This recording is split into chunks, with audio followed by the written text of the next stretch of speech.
So welcome back everybody to Forza Horizon 4. We're doing another championship, Holden Your Horses, where we're going to win another exclusive car to this game. It's not an exclusive car though, unfortunately, that we haven't seen before, but it is at least a new car to this game, which is always nice to see. Means we can do some more stuff with a new car. So yeah, we've only got a couple of choices for vehicle on this championship, unfortunately. Keep your eyes on the road. You can admire the autumn views after you finish this championship. But yeah, it's a pair of cars I do like driving nonetheless. So we're going to try out the Tirana, then we'll go to the Monaro, and then we'll go back to the Tirana. So we actually are swapping in and out of vehicles. I don't like being in the same car all the time. But yeah, wish we had more choices of vehicles to choose from, to be honest, because yeah, there are more Holdens than just these two to choose from on this game. But then again, I guess if you upgraded maybe the Ute, the older one from the 50s, you would be able to use it in this, but I like to use cars stock, so I find it more fun. But yeah, it is a shame that we ain't getting any new cars to the Forza series as a whole, only new cars to this game, which kind of does speak volumes about this game being wound down in terms of support overall, which is no doubt made worse by the fact that obviously Playground Games are behind the new Fable game, so I imagine there's even less people working on this now than there used to be, which is fine.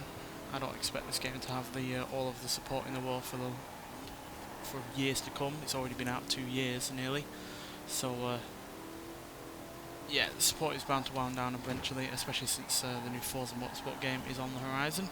See what I did there. So yeah, as soon as Forza Motorsport is given a release date, I imagine this will have the support pull from under it. But for now, they are still adding new cars to the game, even if they're not new to the series as a whole. At least gives me some stuff to do.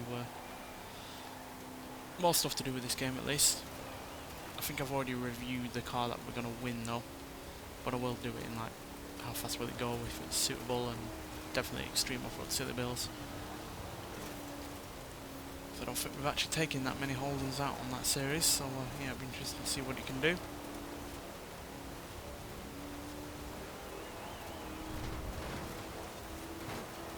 This will give us a break from all of the track cars and supercars that we've been having on that series lately, which have done remarkably well, considering they're not meant for off-roading at the slightest.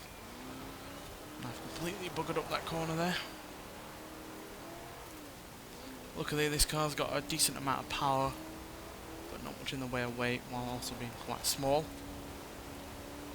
This car's pretty much everything the Mustang 2 should have been. But that car was way underpowered in comparison to this.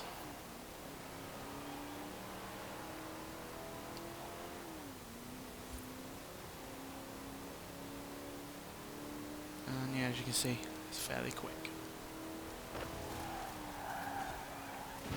It's not got much way in that way of handling, especially in my hands, but makes up for it with its acceleration.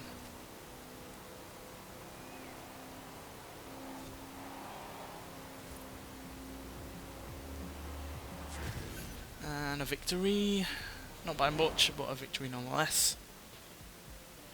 Yeah, we're barely, not even half a second ahead, so yeah, pretty close between us and the Monaro there, so that's going to probably indicate what we're going to be able to do with the Monaro in the next race. So yeah, let's get to it. Right, so we're going to get in the Monaro this time. As you can see, it's got better acceleration, slightly worse top speed for some reason, and slightly worse in the way of braking, but it's got better acceleration and better launch. And it does have more power, as you can see, and more torque, but it obviously weighs a significant amount more as well. But it does actually have better weight distribution, as you can see, 55% compared to 59%. So yeah, hopefully this will be as successful as the Tirana was. We were obviously only just ahead of another Monaro, so That does indicate that this is pretty similar to the Tirana in a lot of ways. Obviously they're also both front engine and rear wheel drive. But yeah, this is a much heavier, much larger vehicle.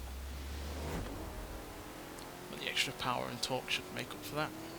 As you can see, there is also a Sandman in this championship, but again you'd have to upgrade that to get this into the right class to compete here. And again, I'm not into upgrading vehicles in racing. I prefer to drive them stock. I think it's more of a challenge and more enjoyable as well.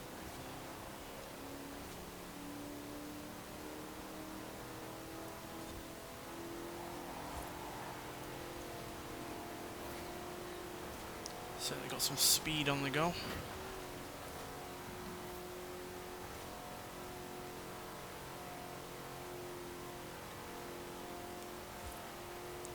Hopefully we'll get more Holdens in the next Forza Motorsport game.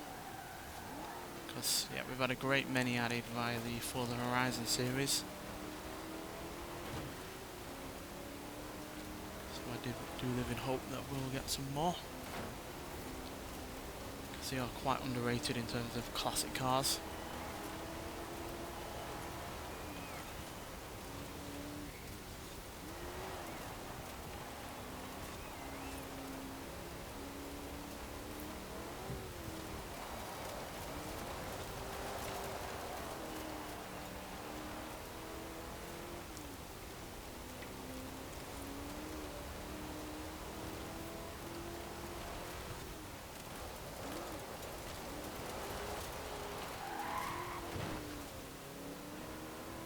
Kind of easy to see why they are underrated, because obviously American muscle cars are far more well known in pop culture and the like. But yeah, these cars can certainly hold their own in comparison to plenty of the American rivals. Obviously they were never competing against each other in the market, but yeah, they have their own plus points. And at the end of the day, Australian muscle cars were more powerful for longer during the 70s and especially the early 80s.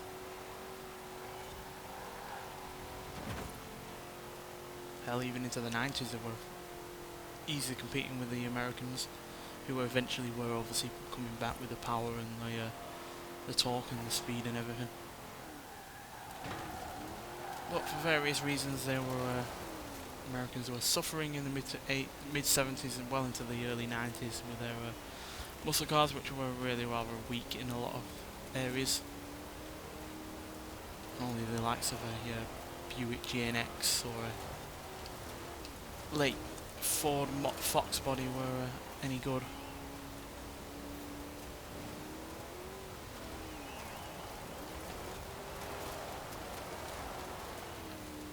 Certainly holds its own on the off-road stuff as well, this.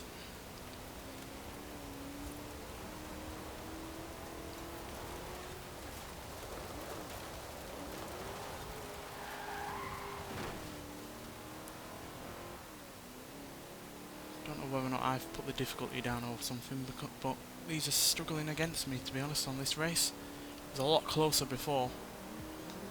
I guess this Monaro really is a whole lot faster than the Tirana.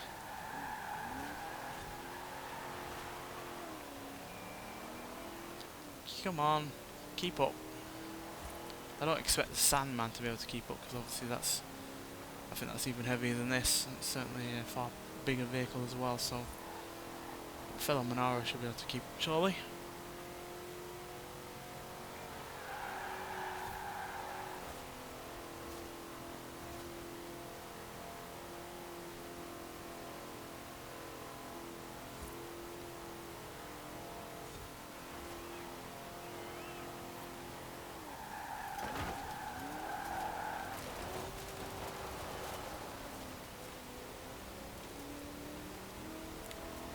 Sure do sliding around in these kind of cars, especially when they're able to hold the slide like this with so much ease.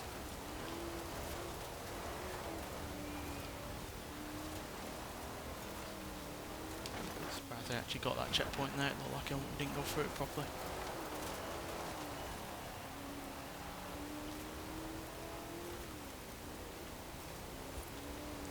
bump up the difficulty for the final race if it's not as high as I thought it was.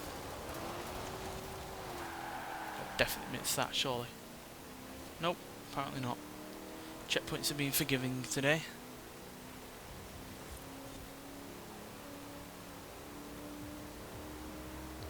It's another thing that I hope is improved in the next Forza. What game is the AI? Seems to be a hit or miss at times. But yeah, there we go. A far more comfortable victory that time, more than a second ahead of another Monaro. And the Toronto is only able to get to 5th place this time round. So yeah, let's get on to the next race. Right, let's get back in the Tirana, see if we can replicate our success from the previous 2 races. I'm sure we will.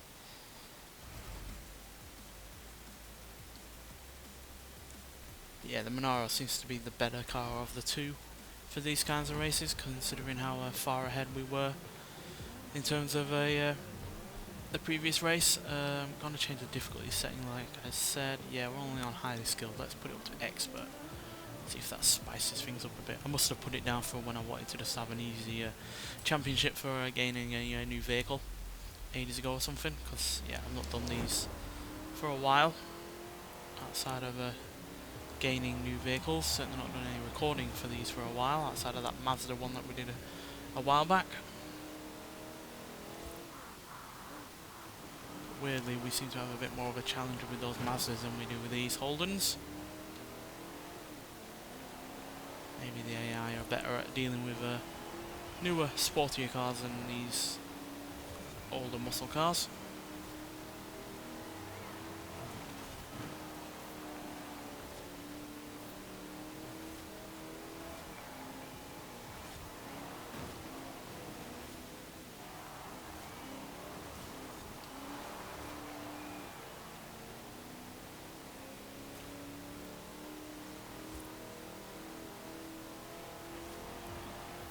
Rain is certainly not helping us keep our grip with this rear-wheel drive car.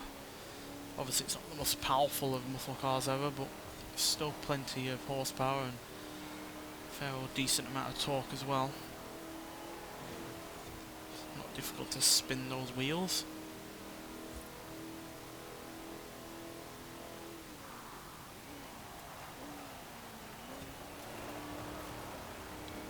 Even more so when we're dealing with the dirt.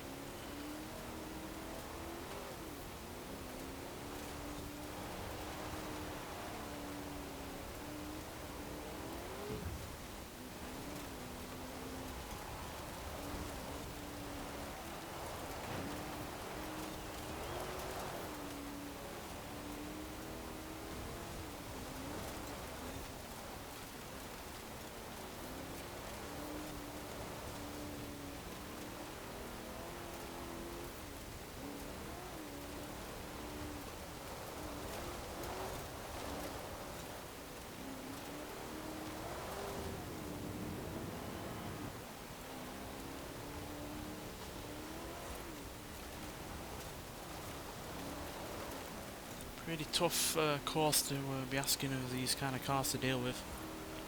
Obviously they're road cars, so they're not meant to be dealing with the off-road elements.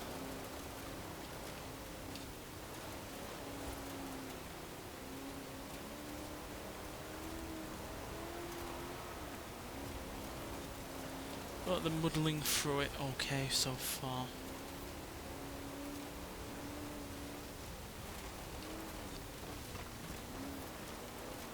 Guess it's not the toughest of off-road courses, and we're hardly doing high rates of speed here, so the likelihood of anything going wrong is quite low.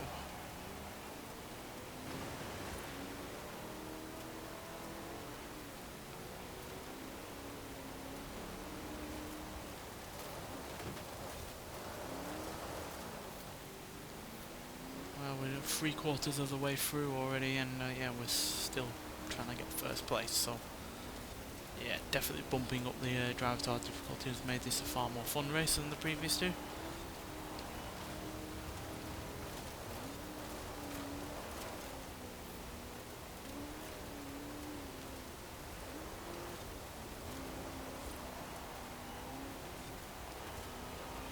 Though it also helps that this course is rather fun as well. being in a car that's been struggling to get up to 100 mile an hour. It's funny.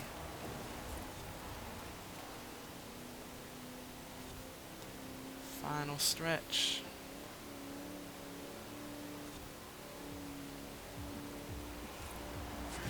And there we go. Once again, like the first race, a pretty tight finish there.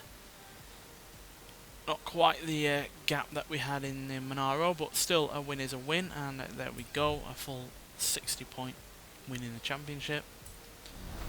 And we get the new exclusive car.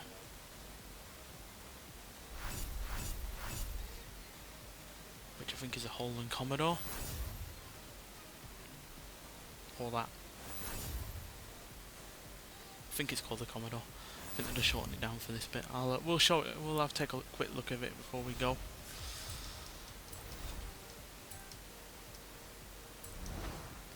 But if you've already driven it, then yeah, there's no need for you to watch the rest of this.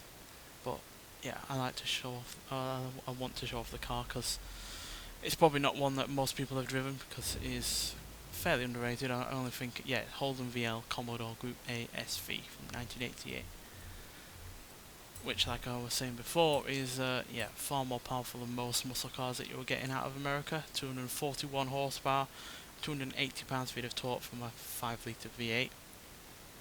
Doesn't weigh all that much either. Yeah, if you put this into the year and look at other muscle cars from the same kind of period, Monte Carlo, as you can see, only has 180, weighs a significant amount more. GNX does have more power, more torque, but again, weighs a significant amount more, and I doubt it's going to be as good as handling wise. Yeah, this is 5.2 braking and handling, 4.7 handling, 4.5 braking. And another Commodore, there you can see, like, even that's got better handling than the GNX, though significant, actually more power. Not sure if I've upgraded that though or not. But yeah, solid car overall, this Commodore, and yeah, it's well worth getting if you're into these kind of Australian muscle cars, or muscle cars in general, because yeah, they are nice to drive and you can do plenty of things with them. And yeah, there it is, just show it off. It's a bit outlandish in terms of the bodywork, which makes it a bit garish and not quite to my taste, but as a driver's car it is really, really rather good. Nonetheless, thanks for watching, and I'll see you in the next one. Bye.